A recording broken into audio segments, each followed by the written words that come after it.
Le régulateur de l'audiovisuel, l'Arcom, veut approfondir ses travaux sur l'impartialité du service public, a-t-il annoncé jeudi, après avoir entendu la veille les présidentes de France Télévisions et Radio France au sujet de l'affaire Legrand-Cohen.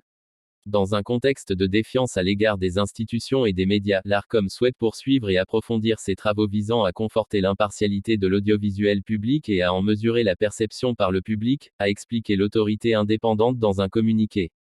L'Arcom a pour cela décidé de lancer un travail destiné à objectiver la portée concrète de l'exigence d'impartialité de l'audiovisuel public, a-t-elle poursuivi, sans en préciser les modalités.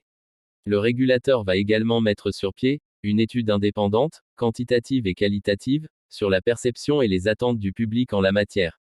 Il compte y associer les comités d'éthique de France Télévisions et Radio France. Les présidentes des deux groupes publics, Delphine Ernotte-Counchi et Sybille Veil, ont été entendues mercredi par l'Arcom au sujet de l'affaire Legrand-Cohen. Les journalistes Thomas Legrand et Patrick Cohen sont accusés de connivence avec le PS après la diffusion début septembre, par le magazine conservateur L'Incorrect, d'une vidéo les montrant en pleine conversation avec deux responsables socialistes. Cette affaire a provoqué un conflit inédit, à 1 an et demi de la présidentielle de 2027. D'un côté, les médias privés dans le giron du milliardaire conservateur Vincent Bolloré, dont CNews et la radio Europe 1, accusent l'audiovisuel public de parti pris pour la gauche. De l'autre, France Télévisions et Radio France contre-attaquent et en appellent à l'Arcom et au pouvoir public.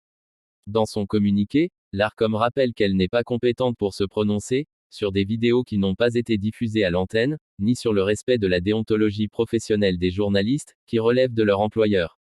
L'autorité intervient, en revanche, en tant que garante de l'impartialité et de l'indépendance du secteur public de la communication audiovisuelle. Professeur V.G. Beau.